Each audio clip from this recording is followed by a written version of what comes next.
So, welcome to Legal Words for Interpreters, Immigration Law. My name's Jenny Hanson from the Legal Aid Community Legal Education team, and Hannah Gray from is the solicitor in charge of the immigration team, is going to be presenting this webinar today. The purpose of the training today is to explain terms and words used in the kind of immigration work we do at Legal Aid.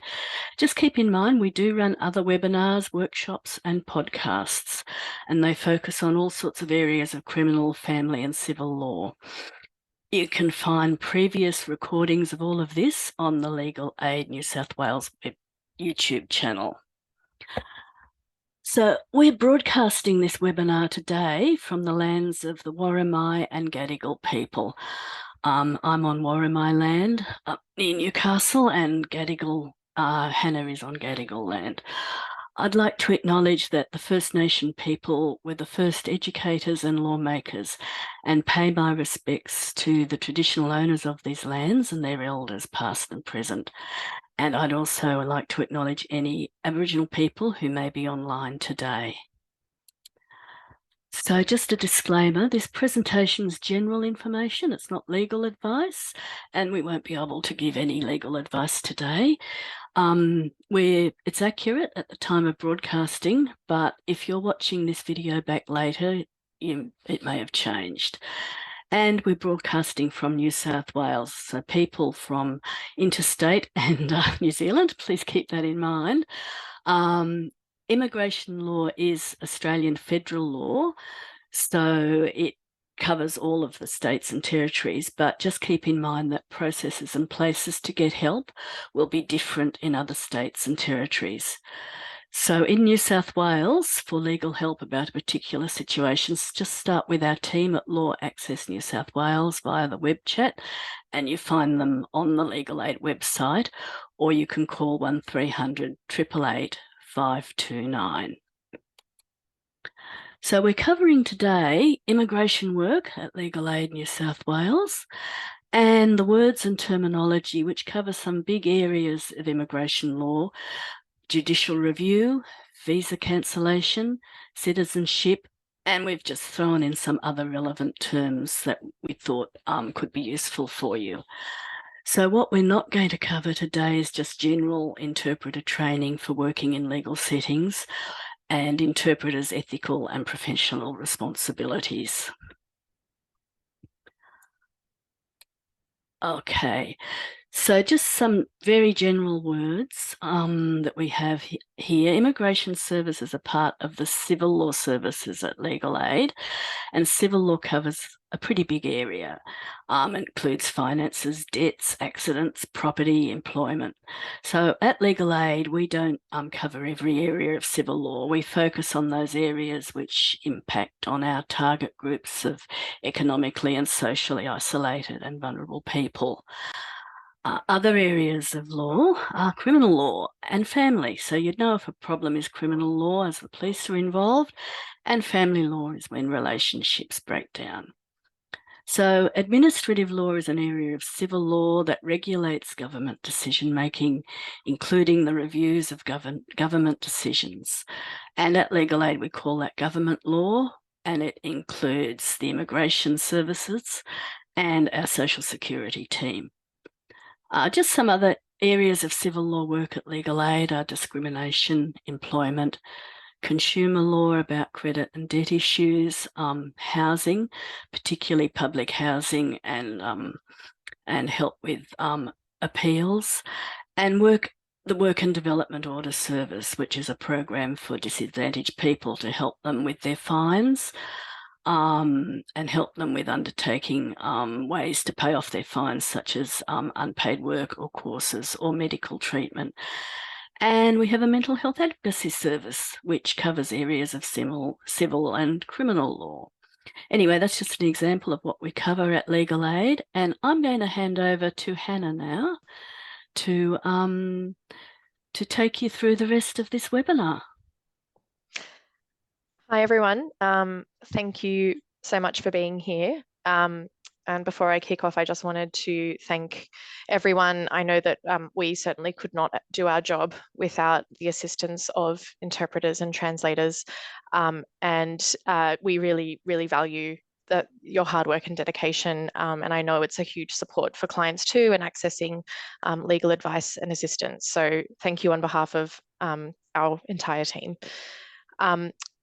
I've got a lot of words to get through. As you probably all know, there's a lot of words involved with migration matters. So I might be going pretty quickly, but hopefully the handout will be helpful, and there's time at the end to ask some questions if you have any other words that haven't been covered. Our team, if you just go to the next slide, Jenny, thank you, covers a range of different legal migration issues. So we do a lot of judicial review work. We cover visa cancellation, visa applications, citizenship, family stream visas, and we do a lot of work with family violence as well, in the way that it affects someone's visa status. We don't cover student and skilled visas. I will not be covering those issues today, and we unfortunately can't advise on matters relating to those visas. I'll briefly talk you through some civil law words, and then I'll get into the next section with a couple of introductory quizzes for everyone. So procedural fairness is a word that you've probably heard before. Another way to phrase it is natural justice, but it's essentially a legal principle that says people must be aware of claims or charges made against them and have the opportunity to defend the claim or charge. So they must be heard, and the way that they're heard must be fair. Evidence is information, whether that's in the form of documents or provided by witnesses used in court to prove a case or to prove something. There are strict rules in civil matters about what evidence can be used and how it can be used to ensure fairness to both parties. Sometimes, and this is the case with migration, tribunals have more relaxed rules about evidence. So the criminal rules of evidence don't apply in migration tribunal proceedings, for example, meaning the proceedings are more relaxed usually. Instructions are what a solicitor has to take from their client before they can take any action or give any information to a court or tribunal or a government body. So a client tells a solicitor information about themselves or tells a solicitor what they want to have happen in their case. When a solicitor gives legal advice, they will probably be suggesting a particular course of action, and it's up to the client to decide if they want to pursue this action, and then they tell the solicitor whether or not to do that. So that's completely up to them. Parties is another name for the people involved in a legal case. So you might hear words like applicant, respondent, appellant, words like that. That just means it's a word used for a particular party that's part of a case.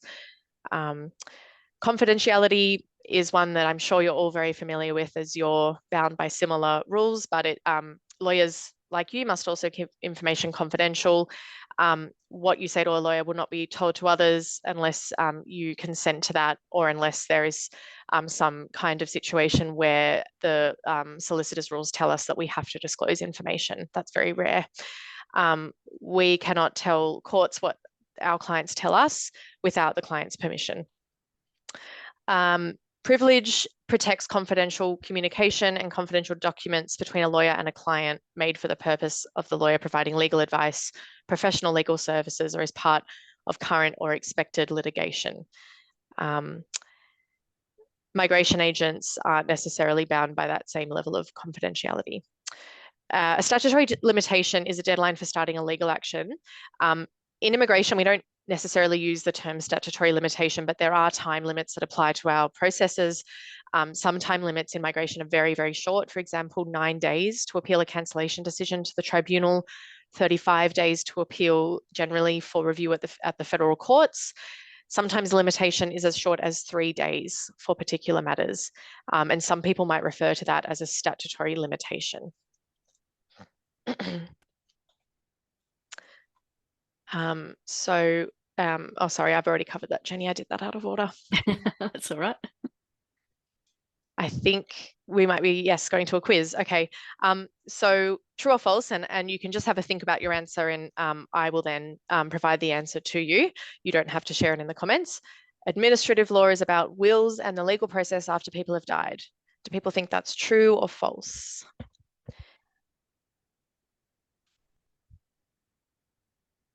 The answer is false. As Jenny mentioned, administrative law is about government decision making and challenging decisions made by government bodies or delegates of government bodies. So immigration is an example of a type of administrative law. The next question, our service at Legal Aid can help people with protection visas, immigration issues about family violence, Australian citizenship, and student and skilled visas. One of these options we cannot help with that I covered earlier. And hopefully most of you guessed that the answer is A, B, and C. We can help people with all of those issues, but we cannot, as I said, help with student and skilled visas, unfortunately. Most people need to get private paid legal advice about that. Okay, I'll move in now to the first topic for our legal words, which is judicial review. I'm sure most of you have probably been on phone calls where we've been giving, or other legal services have been giving advice to someone about judicial review. It is inherently complex. There are a lot of very technical terms that are used in this particular area of law.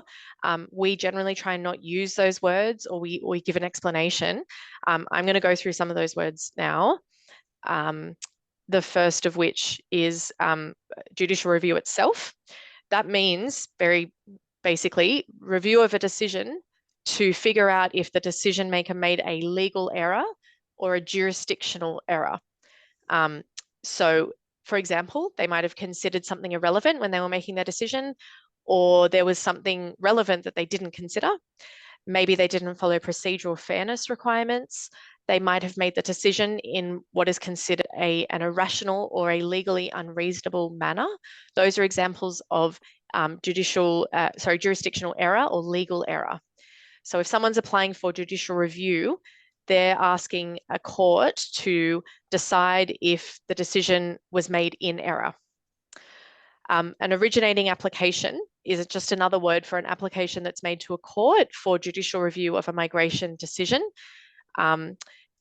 It's also used in other contexts outside of migration, but in phone calls where you're interpreting for a migration matter, that is what we mean if we say the words originating application.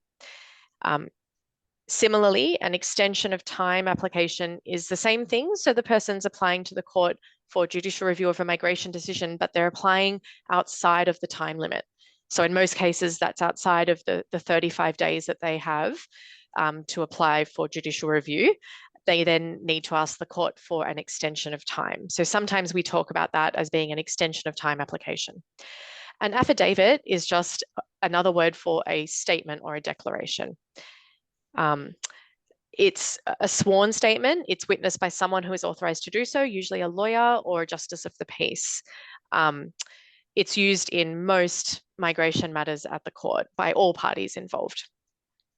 The Federal Circuit and Family Court of Australia, you'll sometimes hear us refer to that when we're giving advice as the Federal Circuit Court, because that's what it used to be known by for many years. And I'm sure a lot of you know it by that name. It's now combined with the Family Court. We also call it the FCOA for short. We usually are dealing with Division 2 of this court that hears matters where the formerly known as the IAA or the ART, the Administrative Reviews Tribunal, has refused a visa application. The Federal Court of Australia is the next court. We would usually refer to that as the Federal Court or the FCA. This court hears matters where the ART, the tribunal or the minister, has refused or cancelled a visa application on character grounds, sometimes called, as I said, the Federal Court of Australia or FCA. It also sometimes hears appeals from the Federal Circuit and Family Court of Australia. The High Court of Australia, or the HCA, is a court, the highest court in Australia. It hears matters that relate to the Constitution. It also hears reviews of some forms of migration decisions. such as a decision of the delegate of the Department of Home Affairs. That would have to go straight to the High Court for review. If the person never applied for merits review, they go straight to the High Court, essentially. Or the High Court hears decisions that have been made by the full federal court. These matters are really complex. It's pretty rare that you'd be hearing us giving advice about to a client to apply to the High Court. It's a very, very complex process. You have to usually apply for special leave first before you can actually have a hearing with the High Court. But it does come up occasionally. Next slide, please, Jenny. Okay, so finish with that court slide? Yes. Okay. What we're looking at now is oh,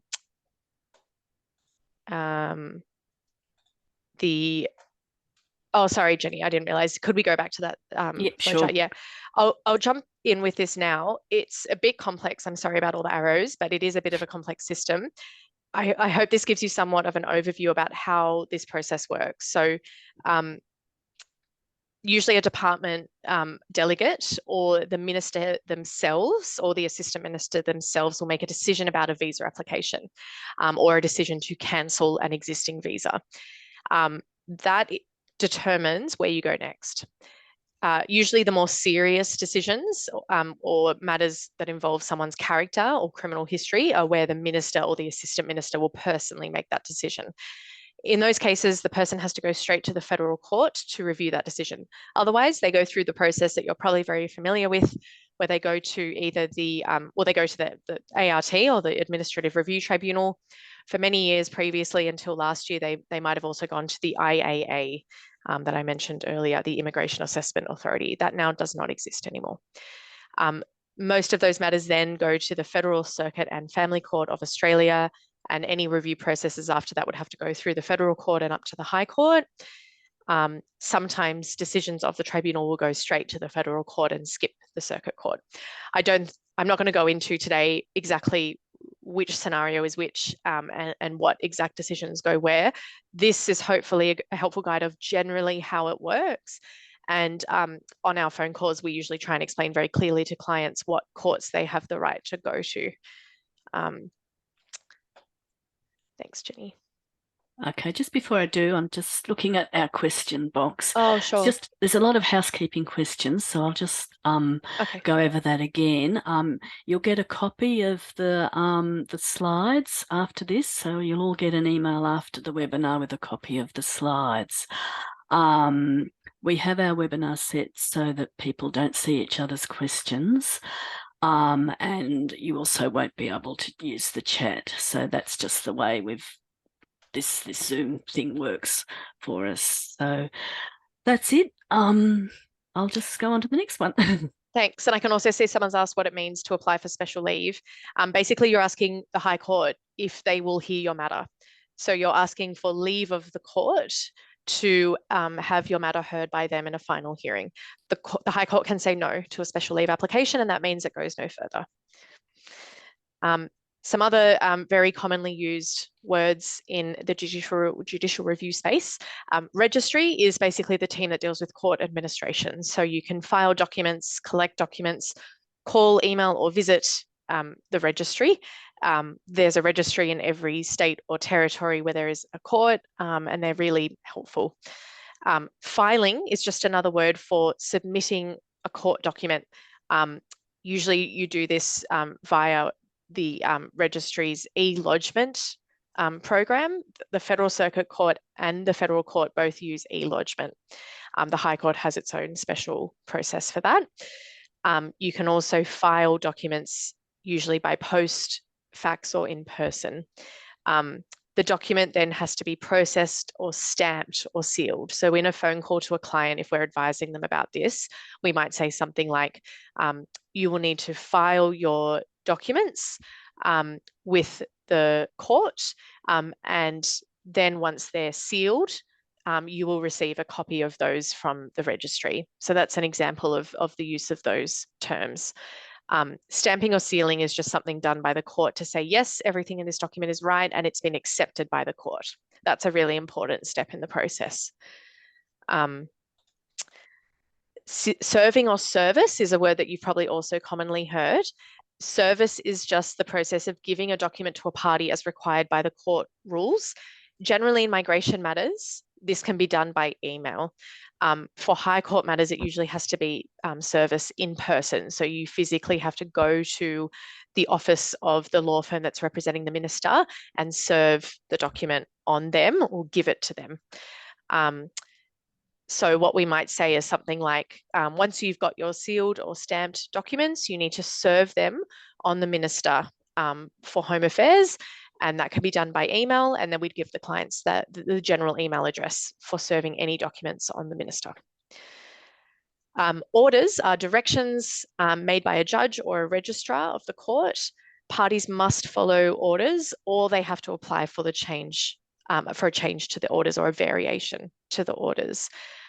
Clients should always receive a copy of any orders made in a case that they're involved in, if they're going through this process themselves. Otherwise, if they have a legal representative, that representative will receive those orders. A directions hearing is generally a hearing where a procedural issue is dealt with. So sometimes if we're talking to clients about matters at the Administrative Review Tribunal, they will usually have a directions hearing to sort of start off their case. And so we might be giving them advice about how this hearing will go. Generally, they're pretty quick. They can be done on video or even over the phone. Sometimes they're done in person. They might also be called a case management hearing. So you might hear us using those words instead, or a first court date. This is usually the first hearing in a matter. The judge or the tribunal member wants to run through some practical matters. They want to set down a timetable. They want to talk about whether the matter should be heard in person or by video, things like that. Generally, no legal or substantive issues are dealt with at that first hearing. An interlocutory hearing is just another word for dealing with something urgent that might arise during a matter. So, for example, a party might be seeking an injunction or needing to determine an urgent legal question before the final hearing. They're not as common in our matters, so you probably won't hear us talking as much about interlocutory hearings, but increasingly they're coming up in the context of people potentially being removed from Australia while they have proceedings on foot. We might be asking for an interlocutory hearing to deal with that issue of seeking an injunction. And lastly, a final hearing, as the words may indicate, is a hearing where it's the last one in a matter. Usually the sort of main issues in the case are dealt with, and the substantive issues are determined. Each party will present their case and the judge will probably ask questions. At the court, there's generally no need for the client to be present at the final hearing if they have legal representatives. Obviously, if they don't have legal representation, they will attend that hearing themselves. These are some common orders that a court may make. If we're talking to a client about the orders that a judge has made, we will always try and explain what these words mean, because they're obviously not words that are commonly used in any language, even English. What I will do today is explain what these orders mean in very simple terms. And this is what we would always try and do with a client over the phone. As I said, an injunction is sometimes used to prevent a government body or a person from doing something, such as preventing someone's removal from Australia. An order of mandamus is an order made by the court that demands that a government delegate, including a minister, performs their duty according to law. So that might be a common order you would see in a case where, for example, a tribunal's decision is found to have been made in error, and they need to make the decision again, but they need to do it properly or lawfully. So the court will make an order of mandamus, asking them or directing them to do that. Certiorari can be pronounced in a lot of different ways. In simple terms, it's an order made by the court to quash a decision, to set it aside, make it invalid, as if it never existed in the first place. So again, what you might see is an order of mandamus and certiorari together if you're on a phone call with someone where they've just got a positive decision from the court saying, yes, you're right, the tribunal's decision was made in error, we need to get rid of that decision, it's invalid, and we need to send this matter back to the tribunal and ask them to do it again properly according to law. So the judge's words might be orders of mandamus and certiorari quashing the decision. The court might instead dismiss an application. Dismissing means the application, in terms of if we're looking from the perspective of the client who has had the decision made against them, they've been unsuccessful if the matter's been dismissed. So jurisdictional or legal error has not been established generally. Usually the orders will be dismissed with costs, and that means that the losing party has to pay the costs of the winning party. And that brings me to my last word, which is costs. Costs is money that you must pay to the other party if you are unsuccessful in your matter. You're covering the costs that they paid to run that matter. In most migration cases, the party that loses has to pay the costs of the other party. In migration matters, the minister, if they win the case, will generally understand that our clients cannot usually pay a huge costs order. They will usually go by what's called fee scales that are available, or cost scales available on the Federal Circuit Court website that set out what the general rule is for how much money a person has to pay if they lose their migration case. Sometimes if there's been a huge amount of work involved in a matter, the minister can say to the court, hey, we'd actually like more money, and this is why. If we're talking to a client about costs, we try and explain to them that unfortunately, and this is advice we would have given to them before the matter, unfortunately, they will have to either pay those costs or have that cost order sit against their name as a debt to the Commonwealth. We've just got a question to go over Sure. certiorari again. Yes. Okay, I'm doing this in very simple terms, but certiorari is an order made by the court to quash a decision. When I say quash, I mean the court saying, we're setting this decision aside. It was never made, it's invalid. And the reason they're doing that is because they've found that the decision itself was made in error. There was at least one legal error in the decision. And the court's saying, we're getting rid of that decision. I hope that makes sense. Thanks, Anna. It's okay. Okay, I'll move on. I think what we've got next is a video from the Federal Circuit and Family Court website. Yes, so I'll just get that started, I hope.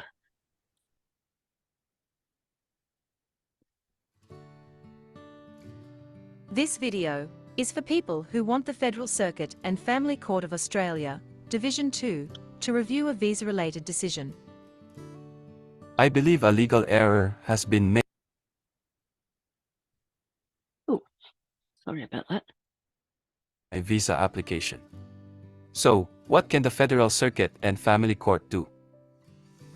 If your visa has been refused or cancelled by a government representative, and your review by the tribunal was not successful, and you think the tribunal made an error, you may decide to apply to the Federal Circuit and Family Court of Australia for a review of the tribunal's decision.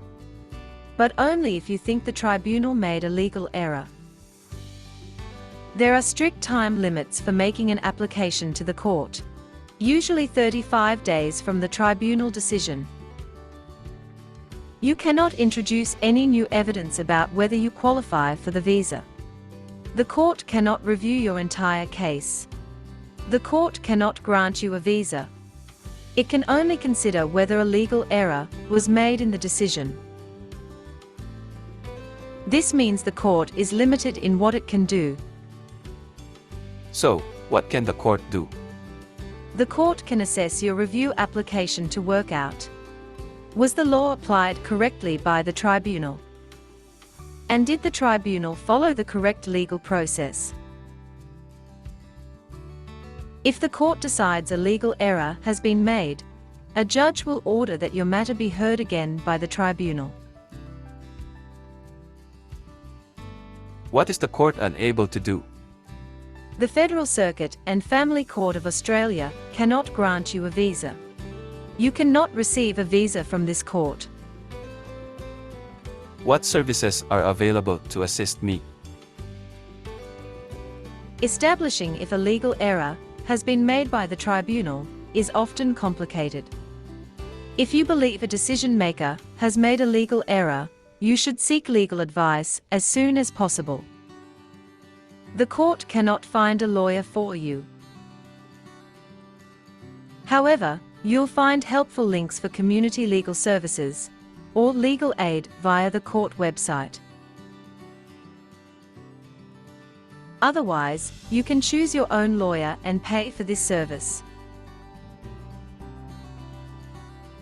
You can also contact our staff by telephoning 1300 352 000 or by submitting an inquiry via the court's website.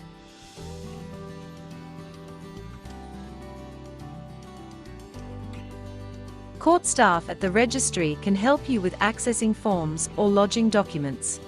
If you need an interpreter to help you understand, you can ask for one. You will not be asked to pay for the interpreter. However, court staff cannot give you legal advice. What are the costs if my review fails? It is important to be aware that there may be legal costs associated with your matter, in addition to the fees you pay when you file your documents with the court and during the court process. Please be aware that if you withdraw your review application, or if your review fails, you may be ordered to pay some or all of the minister's legal costs, as well as your own. These may be thousands of dollars. Unpaid legal costs are a debt to the Australian government. You should seek legal advice about the effect a debt to the Australian government might have on future visa applications. Make sure to watch Video 2, How will my visa-related case be managed through the court, to better understand the court process. And Video 3, What do I need to know when I attend court? You can find more information about the court process, including fees, costs, waivers and exemptions, on the court website.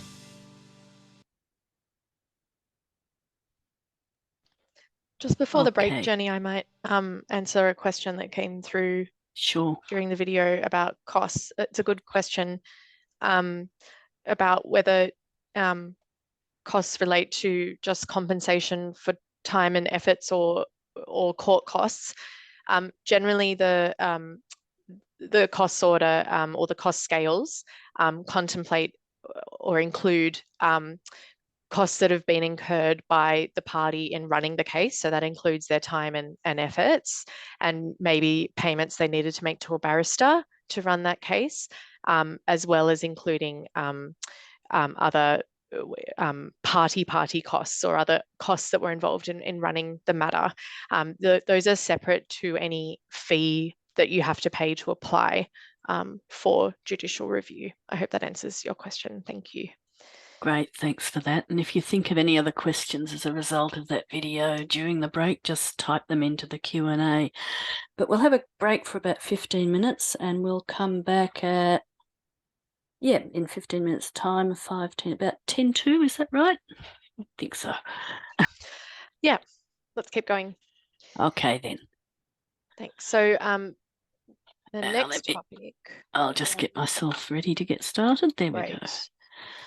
There we go. Yeah, okay. Visa applications and decisions. Okay, so there's a few simple ones that I'll start with. A grant or a visa grant is a decision to grant a visa to a person. A refusal is a decision to not grant a visa to the person because they do not meet the criteria for grant of the visa. And as I'm sure you're all aware, that could be for a range of different reasons. A cancellation of a visa is a decision to cancel a person's visa under one of the cancellation powers in the Migration Act. We commonly see decisions to cancel a visa under Section 501 of the Migration Act. You'll probably hear us and other legal services using that phrase a lot. So a 501 cancellation. We also see some cancellations under other powers, like under Section 116 or 109 of the Migration Act. a revocation or non-revocation is specifically in relation to those 501 cancellation decisions that we see a lot. A 501 cancellation decision is some of those are mandatory decisions. So the department has to cancel a person's visa in certain circumstances. The one we see the most often is when someone has what's called a substantial criminal record, or a sentence or sentences of 12 months or more, and they're serving a sentence in prison at the time of the cancellation. So the department has to cancel their visa. Once that decision is made, the person has 28 days to request revocation of the decision. So revocation is, in other words, revoking or taking back that decision to cancel the visa. The delegate of the department, or sometimes the minister themselves or the assistant minister, will then decide whether to revoke the cancellation or to not revoke the cancellation. So that's where we might use the terms revocation or non-revocation. A non-revocation decision means the minister or the delegate has said, no, we're not taking this decision back. This decision is staying. We have cancelled your visa. A revocation decision is, yes, we're revoking our original cancellation decision. The visa is immediately reinstated. If the person gets a non-revocation decision, the person has the option generally of applying to the tribunal for merits review of this decision, unless it was a personal decision of the minister or assistant minister. And that's where we come to our next phrase, which is a personal cancellation. This is fairly uncommon, so you probably won't hear this much, and maybe you haven't heard us talking about this before, but it's a decision, as I said, by the minister or the assistant minister, as opposed to a delegate of the minister, to cancel a visa. This decision is harder to overturn because the person can't go to merits review. They can't go to the tribunal. They have to go to the court and prove that the minister or assistant minister made a legal error in the decision, not just that they think it was the wrong decision or that they should get their visa back because of X, Y, and Z reasons. It has to be a legal error in the decision for it to be overturned. As I mentioned before, a 501 refusal or cancellation is something that maybe all of you would have heard lawyers saying to clients. And it's, as I said, a decision under Section 501 of the Migration Act to either refuse a person's visa on character grounds or to cancel their visa on character grounds. 501 is the character test. That's what you also might be familiar with. It might even be helpful to have a read of Section 501 because it's talked about a lot. Even if someone hasn't received a refusal or cancellation, we talk to people about this when they're applying for a visa and they might be affected by this section. Every visa has to meet character requirements. Every visa applicant has to meet character requirements in order to get their visa. Similarly, a substantial criminal record, I mentioned before, is generally a sentence of 12 months or more. It could be a few shorter sentences that equal 12 months or more, or a conviction for a specific type of crime that is considered a very serious crime, for example, a child sex offence. Section 36(1)(c) is also a phrase that you might hear a lawyer saying to a client. For example, we might say that the department has decided that you don't meet the criteria for grant of a protection visa under Section 36(1)(c). That section of the Migration Act deals with whether someone is considered a danger to the Australian community. It's separate to the character test, even though the issues are quite similar. This section says that if someone has committed a particularly serious crime and they are considered a danger to the Australian community, those are two separate tests, then they are not able to be granted a protection visa, even if they're found to be owed protection from their home country. So generally, if someone applies for a protection visa, the officer will firstly assess whether they're owed protection, so whether they are found to face a well-founded fear of persecution or significant harm in their home country. And then they have to look at whether the person might not be able to be validly granted the visa for other reasons. And one of those reasons is in 36(1)(c). So if they're a danger to the Australian community and they've committed a particularly serious crime.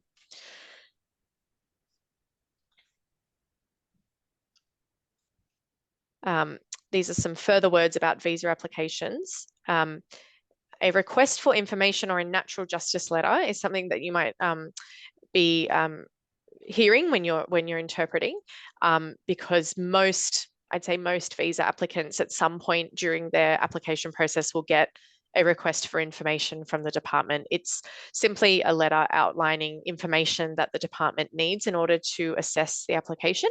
It might be something like a request for them to attend a biometrics appointment, or a request for information about their protection claims, or about their relationship with their partner. Sometimes that letter will be issued as a natural justice letter, and usually that means that the department is putting negative or adverse information to the person, and under the rules of natural justice in the Migration Act, the person needs to be given a particular period of time to be able to respond to that adverse information. So if we say to a client, you've received a natural justice letter, usually we will then be explaining what is in the letter that the client needs to respond to, but just bear in mind that it's just simply another way of requesting information. It just happens to usually be a response to adverse information that the department has obtained or received. There's been a question about whether I can explain bogus documents. I am going to get to that in just a second on the next slide. And I've had a question as well about whether I can elaborate on natural justice. I talked about natural justice sort of at the start of the presentation. It's another word for procedural fairness. There are requirements in the Migration Act that say that visa applicants have to be afforded natural justice by being essentially given the opportunity to comment on adverse information.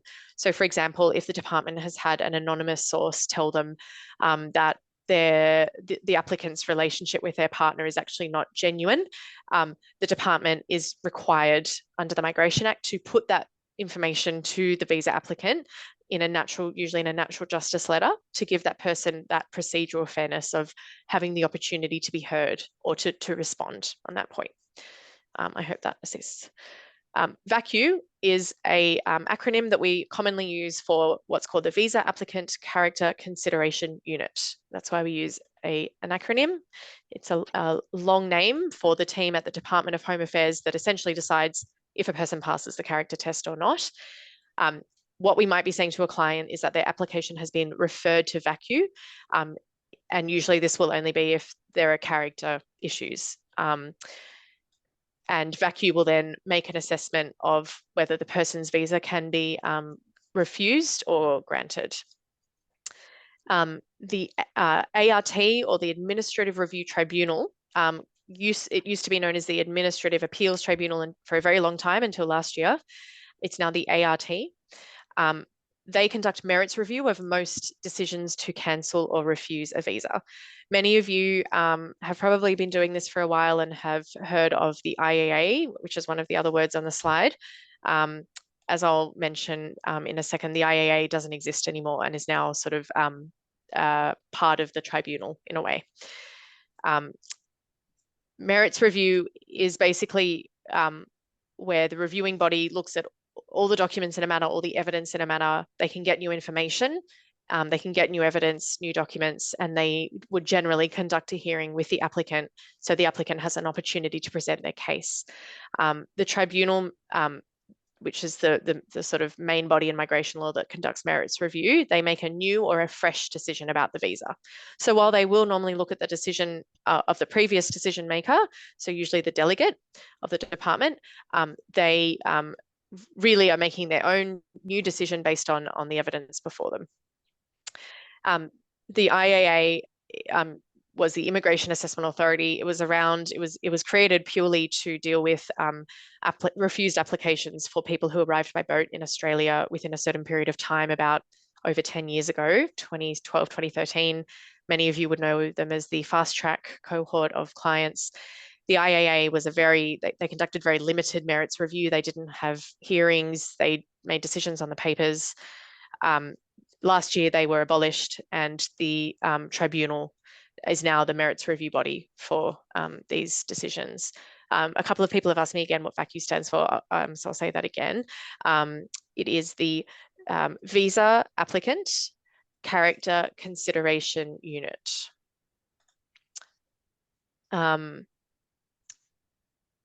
Great, that's all for that slide, Jenny, thanks.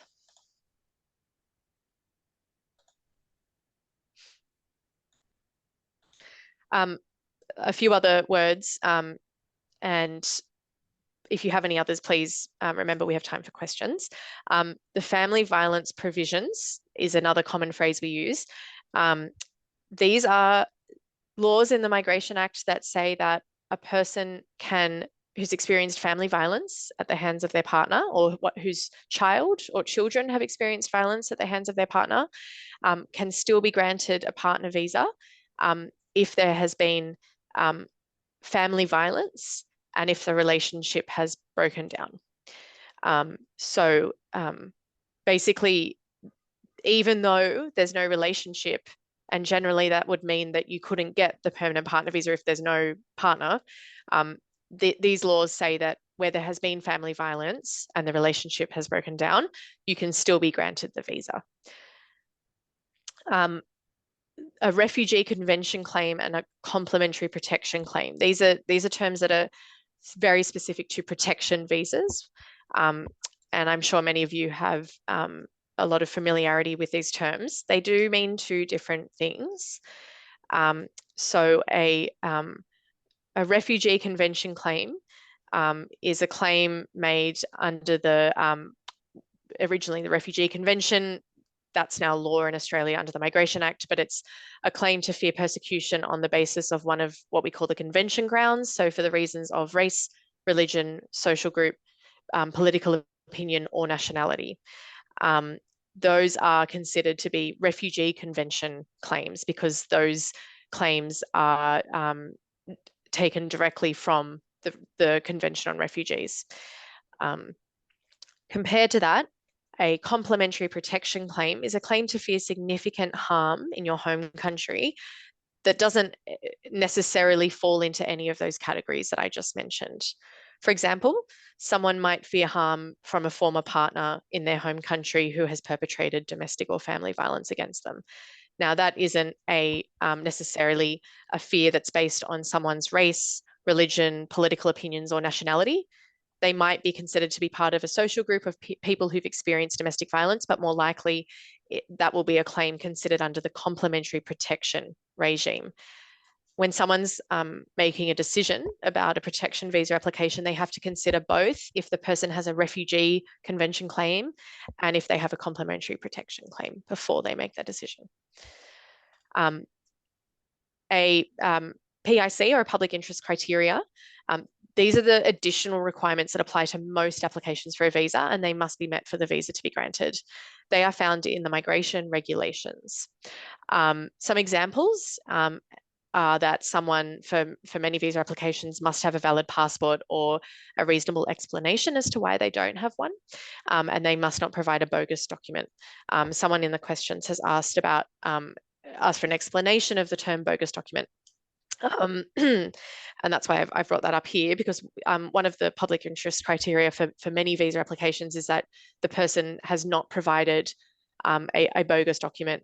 That's basically a document that is fake, either because it was procured through unlawful means, not procured through the correct authority. So, for example, people who might get documents made by friends or by people that they know that aren't created by the relevant authority, or a document that has false information about the person. And sometimes this can even be information that maybe it was a mistake made by the authority that correctly issued the document, but they made a mistake about the person's birth date. Sometimes that can be found to be a bogus document. So that provision is sometimes quite a barrier for someone to overcome, especially if they come from a country where document processes are fairly poor and corruption is rife. The other word that I wanted to mention is IMI account. We mentioned that a lot in our phone calls. Now it's basically the only way someone can apply for a visa. Sometimes you can apply on paper, but increasingly the department is requiring people to apply through IMI account, and to only apply via paper if they get special permission in writing from the department. So most applications now are made on IMI account. Most people, when you mention IMI account, will know what you're talking about, and you can pretty easily create an account on IMI account to make that visa application. The next topic is citizenship. I've just got a few words to discuss here, and then we'll move into our sort of miscellaneous category before questions. There are different ways that you can become a citizen, as I'm sure you're all aware. There is citizenship by conferral, so in other words, becoming a citizen by meeting certain requirements such as residency, character, and sitting a citizenship test. There is citizenship by descent, so you're becoming a citizen by virtue of being a descendant of an Australian citizen parent. And now, just to mention here, citizenship rules are different in every country. I'm talking about ways to obtain Australian citizenship. And evidence of citizenship is applying for evidence that you are now or have already become a citizen of Australia. So there are lots of very specific examples if you have a look on the department's website, but the most common example is you might be born in Australia to non-citizen parents. You're living in Australia until you turn 10. You can apply for evidence that you have now acquired citizenship rather than applying for citizenship by conferral, for example. Or you can do this if you've just lost or damaged your citizenship certificate and you need a new one. Some people need an exemption from sitting the citizenship test due to an enduring physical or mental incapacity. So what we talk about here is an application for citizenship with an exemption. And that's where the relevant exemption is from sitting the test. It's difficult to get an exemption. You generally have to prove that your physical or mental incapacity is permanent and enduring, and it prevents you from understanding the nature of the test, or from being able to learn English to the point where you can sit the test and understand the test. Those are the main citizenship words, but people might have some more questions about citizenship at the end. So I might move on to our last category, which is miscellaneous immigration words. You might hear people talking about becoming a protected SCV holder. This is a bit of a weird one. SCV means special category visa. Some of you, especially our New Zealand friends on the webinar, might know that New Zealand citizens are granted a special category visa or an SCV when they step onto Australian soil, so usually when they land in Australia. It's an automatic process. You can't apply for an SCV, you're just granted one. It ceases to be in effect. It's not cancelled, but it ceases to be in effect when you leave Australia, and it is then granted again when you re-enter. And I believe there's a similar process for Australians going to New Zealand. A protected SCV holder is a particular category of this visa. The person has arrived before the 26th of February 2001. They are a special class of SCV holders, and that's why they're called protected SCV holders. What it means in reality, it's the same visa, but they're generally entitled to more benefits, including Centrelink payments, and they're considered permanent residents for the purposes of sponsorship for visas and citizenship applications. As some of you may know, a couple of years ago, there were changes to citizenship requirements for New Zealand citizens, so SCV holders, meaning that any SCV holder, if they meet the residency requirements, can get Australian citizenship, which is great, but those protected SCV holders still have slightly more benefits, particularly when it comes to Centrelink payments and being able to sponsor someone on a visa.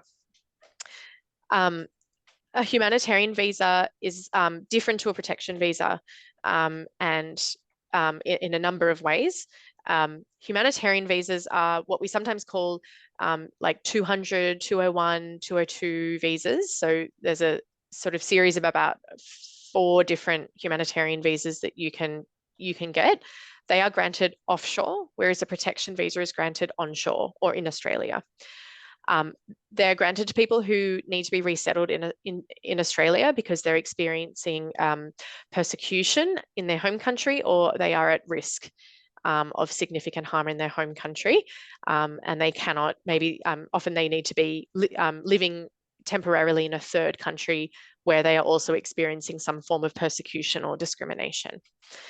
Often UNHCR is involved in the resettlement, but not always. They don't have to be. A person or a community support program, referred to as a CSP quite often, can be the proposer for this application. And when I say proposer, that's just another word for sponsor. You don't have to have a proposer for a humanitarian visa application, but it greatly increases your chances of being granted the visa. It costs a lot of money to get a CSP to propose someone's resettlement. So most people don't do that. It's quite rare. Unfortunately, our humanitarian program is very small, and the number of applications made every year far exceeds the number of visas that are granted.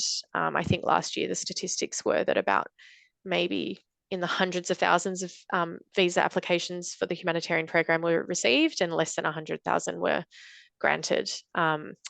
So unfortunately, often you'll be on phone calls where you're giving bad news about humanitarian visa applications to people, especially if they haven't made the visa application yet, but they're wanting to sponsor non-immediate family members. It's very, very difficult to do that.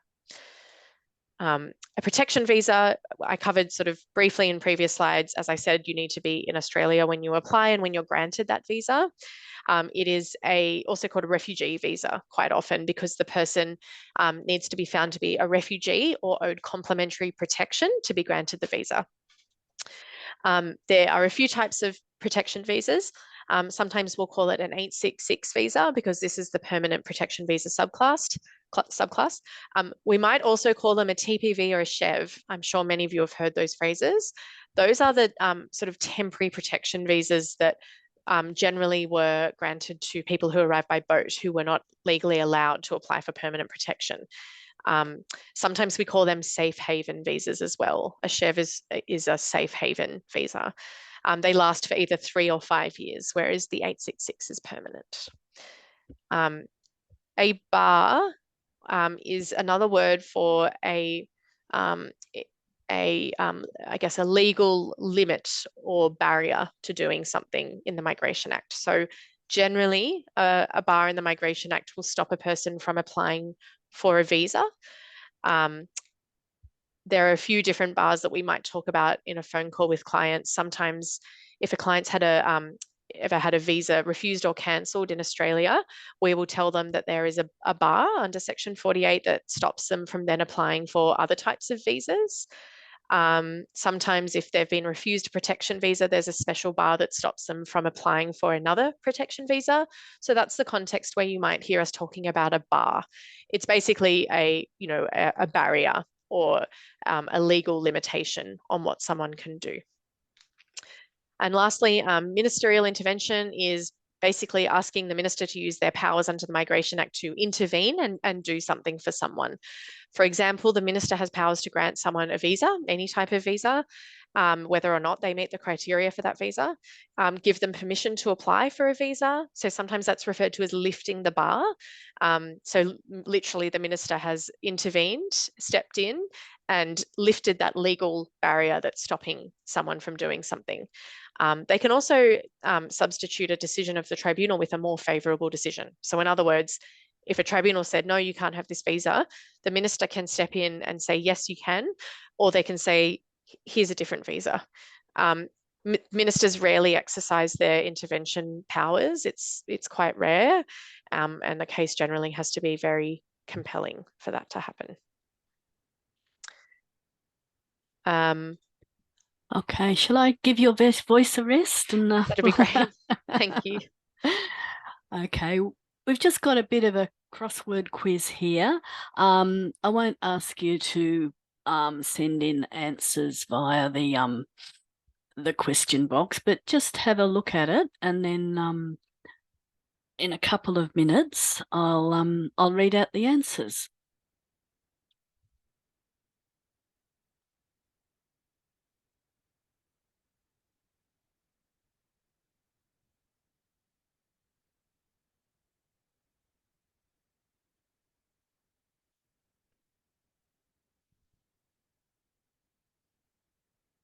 So just in case some of you didn't get the handout and you're looking at the screen only, the clues are down, one down, money you pay to the other party if you lose.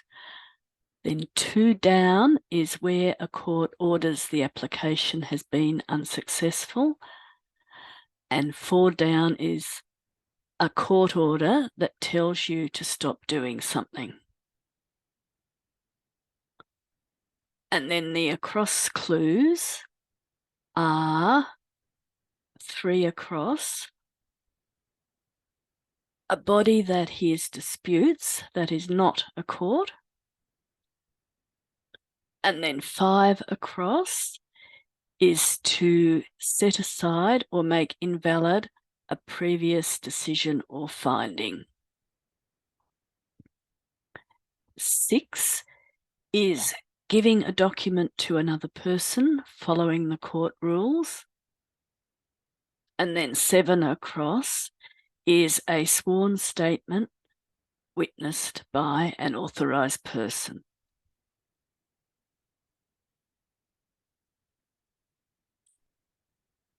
Okay, so I'll just go through the answers for that. I'm not smart enough to type them in. I know there's a way of doing it, but I don't trust myself to go to another screen and come back for you, so I'll just read them out. Okay, so the first one down, money you pay to the other party if you lose is costs, COSTS, where a court orders the application has been unsuccessful.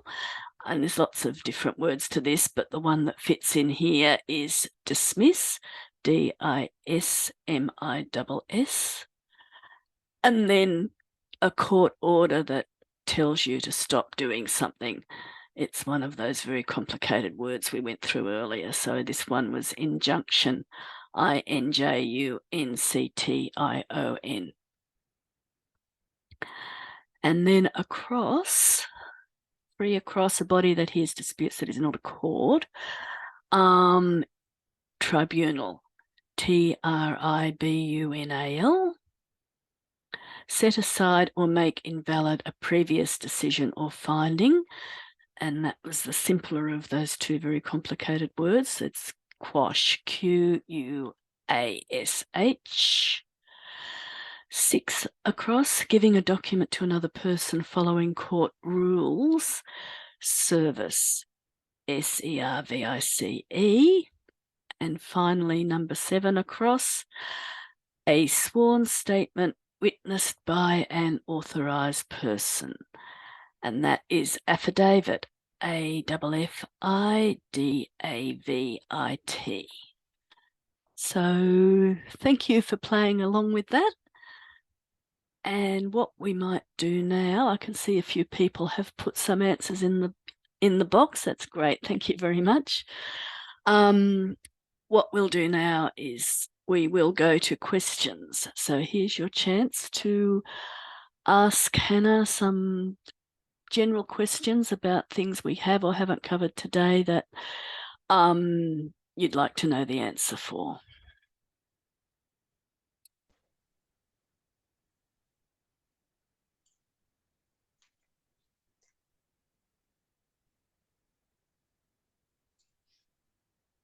We're not getting rushed.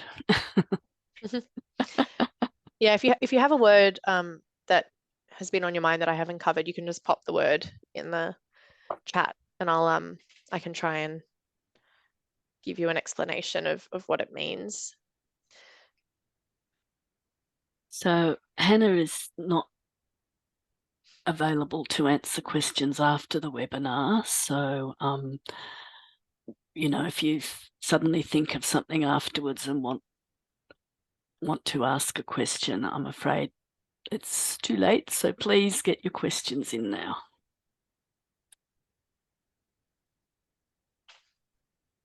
So we've got mandamus. Yep.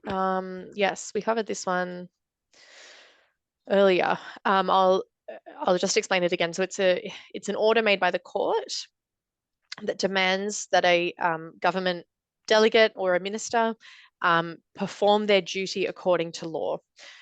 So I gave the example of a case where someone, like a tribunal's decision, is found to have been made in error, and they need to make the decision again, but they need to do it properly. They need to do it lawfully. So the court will order a writ or order of mandamus, directing the decision maker to make the decision according to law. Invoke has, I guess, a more general meaning, really, and we wouldn't really use it in migration law, really. You would just, it's like using something as an authority for something else. So you would invoke a particular section of the Act or a particular legal principle. I don't know how that would be more specifically used in migration. If you have an example, please send it through and I can try and explain it a bit better. It's kind of like giving an example for something, is it? Is the yeah, general? it almost is, exactly. Yeah. Yeah, like I invoke this section to tell or this you power. this. Yeah, exactly. Yeah. Usually when we'll judge. Okay. Okay, yeah, that's a good question. So the question is, we just might read it out because people, usually when a judge hears a case, when will the registrar hear the case and what's the difference between the two? Yeah. So a registrar will usually deal with cases or hearings that are more procedural. So they might hear a first court hearing or an interlocutory hearing or a case management hearing. That's often dealt with by a registrar. Or where the case is being summarily dismissed. So it's a dismissal that occurs early on because there's a very clear issue that's preventing the matter from being heard, like there's no legal error or the matter was brought in error or something like that. Usually a registrar will then have a hearing where they summarily dismiss the case. A judge will generally hear a case where it's the final hearing or where there's a more significant interlocutory issue to deal with. So I guess to summarize, it would be registrar would be more procedural and judge would be more substantive. Sometimes registrars are also more available to hear very urgent applications like for injunctions. But there is always a duty judge available to hear those matters too, and a lot of them are quite complex, so that might be a judge. And maybe just remind people what interlocutory was again. Oh, sorry. Yeah, an interlocutory hearing is usually a hearing that it comes during a case to deal with a particularly urgent issue or to deal with a legal matter that needs to be dealt with before the final hearing. Okay, we've got a question about what is a PIC. PICs, yeah. So we just talked about PICs, and they stand for public interest criteria.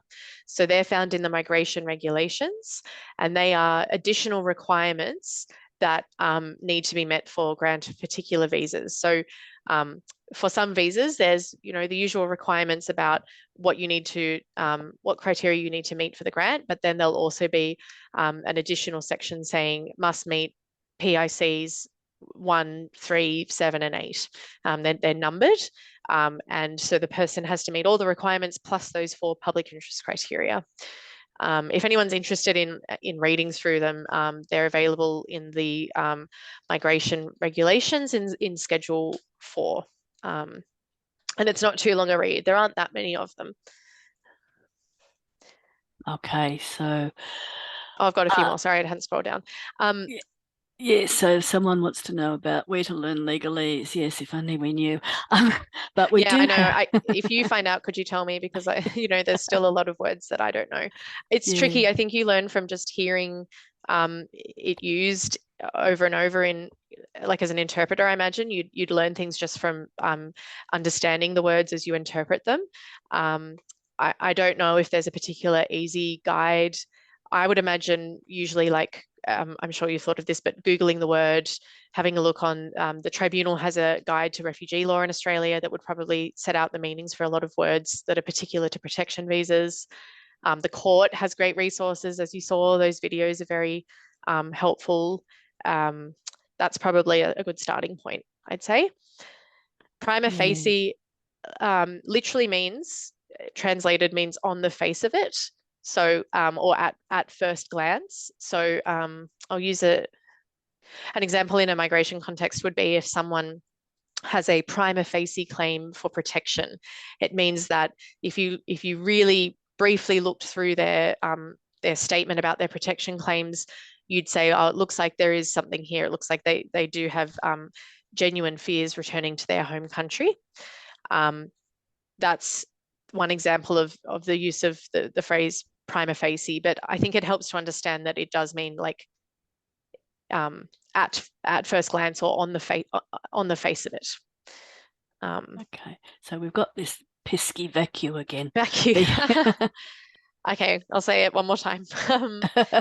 And then, but I mean, generally, like no one would say the whole thing. People would just use the phrase vacuum in phone calls with clients. It's the visa applicant character consideration unit. Okay, so we've done the PIC before. Can anyone appeal when a medical visa says that you cannot reapply? It sounds a bit more like migration advice or visa advice rather than what we're dealing with today. So I can't really answer that question except to say that generally, if there are appeal rights, they must be set out in the letter with the notification of the refusal. Either the letter will set out the appeal rights or it will say there are no rights to merits review. Most decisions are judicially reviewable. So most people should be able to take a decision to the court, even if they can't access merits review. That's obviously a more complex, costly, and difficult process that's less likely to succeed. So someone should definitely get legal advice in this situation, and quickly in case there is a time limit. Yeah. Just in relation to the words, we are sending out some links to some legal glossaries and dictionaries in the email that we send out after this video. So there'll be a glossary that Legal Aid has and a link to one that the Federal Court does as well. So that will come out to you in after the webinar's finished. So we've got a fairly complicated question about domestic and family violence here. I don't really sure. think I can answer that. I think that I'm not sure if this person who's asked this question is a lawyer or migration agent, but if not, the client really does need that advice from a lawyer or a migration agent. I can't really answer that question. I think what you're asking is, will the decision maker be looking at the person's safety in Australia or outside of Australia? The answer would be outside of Australia, because the relevant question is, for a protection visa, does the person face a real risk of persecution or a real chance of significant harm in their home country? Okay. So talking like lawyers or judges.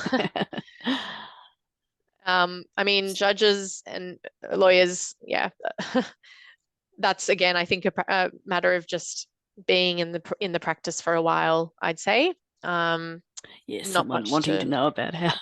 I don't think you want to talk like lawyers and judges. I was about to say, I really don't. It's not an enjoyable thing to do.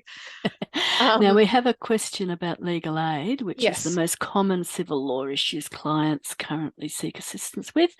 Okay. And how do we prioritise the matters when demand is high? Yeah. I can't speak for the rest of civil law in terms of how they prioritise matters, but I'd say we see a lot of immigration is actually one of the most common types of civil law issues we see and give advice on. Housing would be another one. I'd say employment would probably be the other big one. We do lots of other civil law advice though. Generally, prioritising happens by triaging, so looking at what matters are most urgent, what matters have deadlines, what matters involve clients who are particularly vulnerable. That's at least how we prioritize when demand is high, which is really all the time, is some kind of triaging system like that. And I imagine most teams would do that.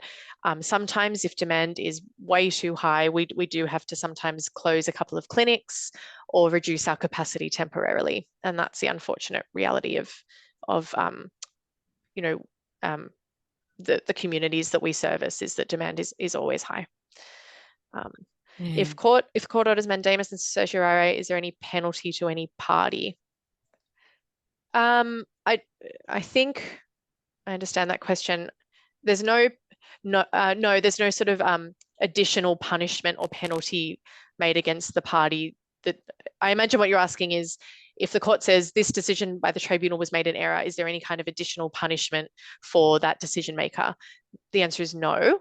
Obviously, as I mentioned, there's the cost order that goes the way of the decision. So if the court orders these orders, it means that the minister or the tribunal has sort of lost the case and they have to pay costs, but that would be the only penalty per se.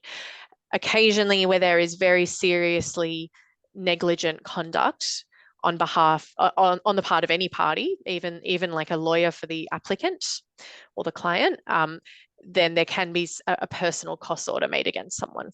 I haven't seen that happen against a minister or a tribunal or anything like that, though. Okay, we've just got a question about strata, which is a bit out of this area of immigration. Legal Aid doesn't really do strata, but some of the community legal centres do. So I think Marrickville Legal Centre has a specialist service that does strata matters. So you could check going on Community Legal Centres New South Wales website, or try the Department of Fair Trading as well. I think that's the best we can do with that. Okay. And then when will this recording be available? It won't, look, our videographer's pretty flat out this week, so I'd have to say sometime next week, just to be, yeah. And I hope that's not too soon for her. But yeah, she'll be doing her best to sort of just edit this recording, and it will definitely be on our YouTube channel. I just can't promise you exactly when. We've got a question about DFE. Oh, yep. How does domestic and family violence impact visa applications, and specifically visa status if on a partner or sponsored visa? So yeah, good question. There are certain types of visa subclasses where if a person has experienced domestic and family violence perpetrated by their partner or the sponsor, they can still be granted the permanent visa, even if there's no longer a sponsor involved. So that's a sort of very high level answer. If you know anyone in that situation who needs legal advice, we can give that advice. So please refer them to us.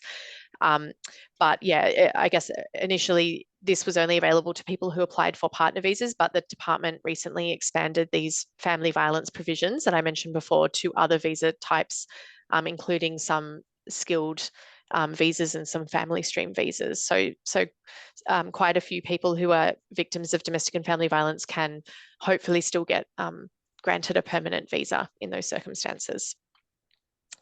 Okay, so the next question is, what referral pathways or community organisations does Legal Aid typically recommend for international students? First, we'll do that bit first. So for that, I'd say really limited options. Redfern Legal Centre has an international student clinic, but my understanding is that they don't give advice about applying for a student visa or the visa application process. I believe they might actually be helping student visa holders with other legal issues. I don't know any free legal services that give advice to about student visa applications or refusals. They would need to speak to a private migration agent or lawyer and pay a fee for that. And help for people on temporary visas who need additional support, such as maybe mental health accommodation or financial assistance or visa concerns.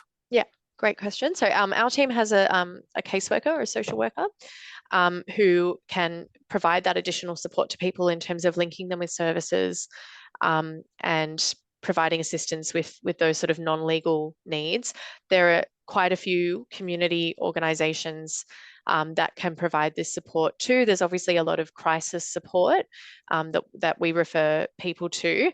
I'm not sure if I could really, I mean, there's people like Red Cross. STARTS is an excellent organisation that provides free counselling to survivors of torture and trauma who are refugees or asylum seekers.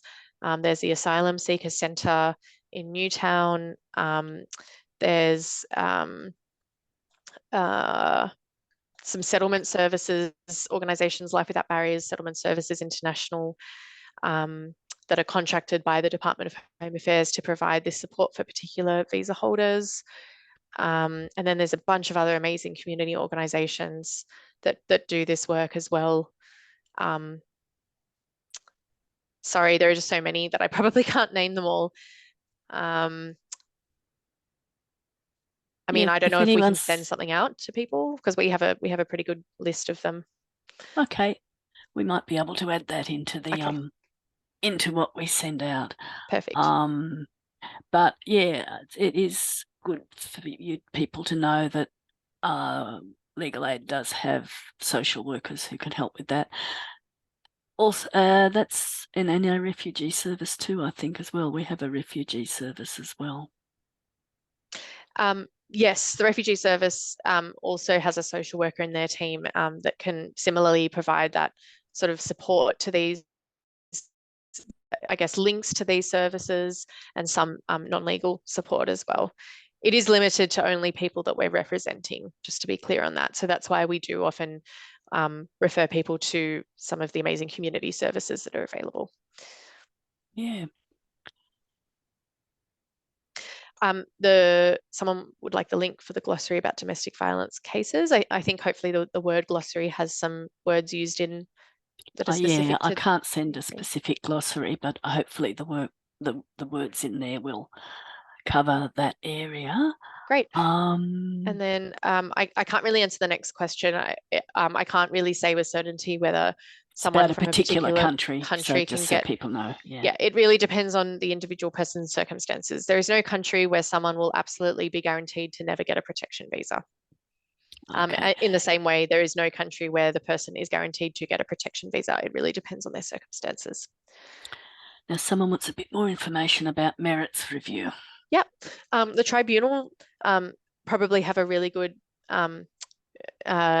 overview of this on their website. The ART, they updated their website last year, and it's got some really great resources for applicants to help them understand what the merits review process is. Very briefly, as I said, it's a process where the decision maker will make a fresh decision by looking at all the evidence available, getting new evidence if they need it, having a hearing generally with the client, and asking the client questions to better understand the issues that they're dealing with.